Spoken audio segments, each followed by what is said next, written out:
Hey, welcome to Shakespeare with Sarah, where I break down Shakespeare for actors.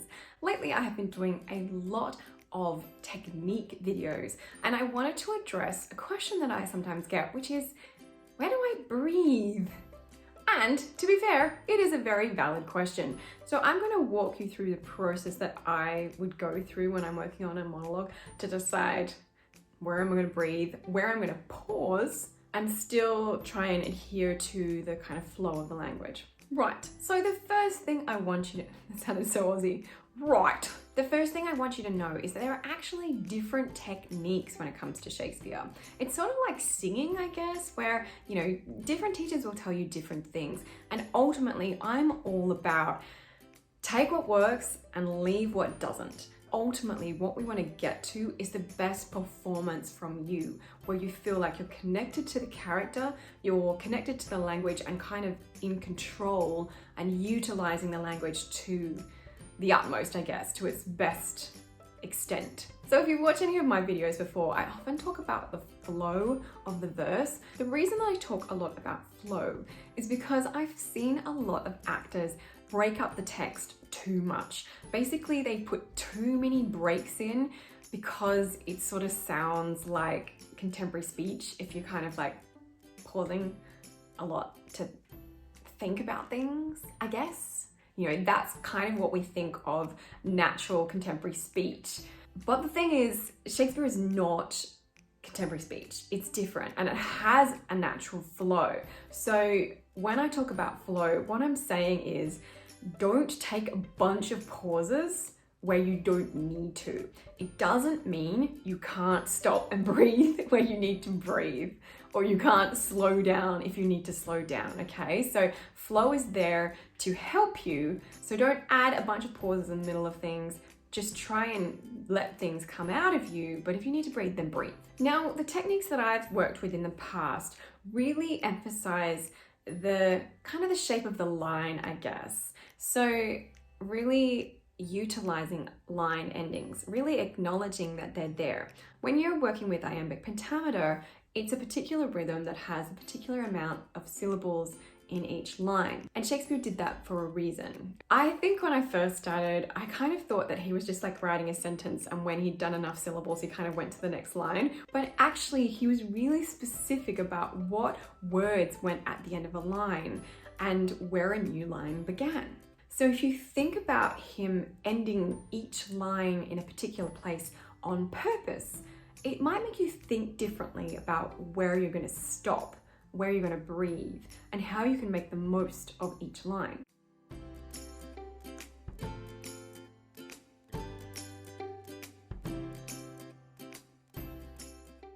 So one way when it comes to breathing to make the most of those line endings is to really try and find places to breathe that are at the ends of lines, even if it's not the end of a sentence, and vice versa. So you might have a full stop in the middle of a line. Instead of taking a breath there, like you might naturally think you should, find a place to breathe that happens at the end of a line, any line. This can actually just be a process that you go through, where you pick up your monologue, and as you're going through, just find out what happens if I stop at the ends of lines. It doesn't have to be every end of line, but what if I only breathed at the end of a line and never in the middle of the line? What would happen to me? You might find that suddenly you feel like you have to drive through a monologue with a lot of power because there's almost nowhere to stop. Or maybe you find that you're actually taking moments to think about something differently because it happens at the end of a line. It's a very, very powerful exercise to go through if you try and force yourself to only breathe at ends of lines. I will do a case study video of this soon where I kind of demo how I would play with those things to see if it improves if I put a breath at the end of the line. I will link that here once it is ready. Now, of course, I sometimes find that in that flow of trying to find breaths at the end of lines and still make sure that everything makes sense and I'm not rushing, I do often find that I still need to take a breath in the middle of a line. It is okay. That's basically how I think about it. Once you've explored, can I maybe take breaths mostly at the end of lines? After that, if you need to breathe, breathe. What this process will do is help you connect naturally and get into that flow, and you will probably find where you naturally need to breathe. So that's your next exercise as you go along, trying to only breathe at the end of lines. Notice, oh, my lungs need to breathe here as well, or I feel like it makes a lot of sense for me to stop and breathe there. Now here's my guideline as to when you probably do want to pause, like have a decent moment. I call it D&D. It's discovery and decision. If your character, while they are speaking through this monologue, decides something or they discover something new, like a big thing, that's where you want to take a pause. This happens to characters fairly often in monologues. So when you're doing an analysis and you realize, oh, they've just figured that out, it is really a great moment to take a pause. A good example of a decision pause that we might want to have is in Helena's How Happy Some or Other Some Can Be.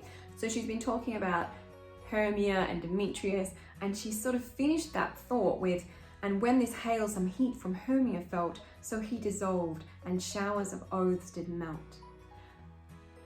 I will go tell him of fair Hermia's flight. She's made the decision in between those lines to go and tell Demetrius about Hermia leaving. That's a decision that happens in that moment, so that definitely needs a pause. A good example of a discovery moment is in Viola's ring monologue. She's trying to figure out what's happening with the Countess, and she has kind of figured it out. She says, she loves me sure, the cunning of her passion invites me in this churlish messenger. None of my lord's ring, why he sent her none. So by then she's kind of figured it out, and then she says, I am the man. So she's definitely figured it out by then. It would be very acceptable to have a moment where she goes, the discovery arrives before she speaks. I am the man. Now, of course, balancing all these techniques are hard. It is physically demanding to do Shakespeare, and personally, I don't even know if I've got the lung capacity to be, as powerful on stage as maybe Shakespeare intended, but, we all do our best. What I recommend as a final step in your process is to record yourself, either just an audio recording or to video yourself, to make sure that you are not rushing, because I find once people really get into the flow of the verse, that's what tends to happen, is actually rush rather than the breaking up that we do as contemporary speakers. So check yourself and get feedback if you need to make sure that you can still be understood and that you still seem like you're in control of the text. And that's all from me for this technique video. Please let me know if there's anything that you are struggling with so I can help you. Other than that, good luck with all your acting. I will see you guys next time.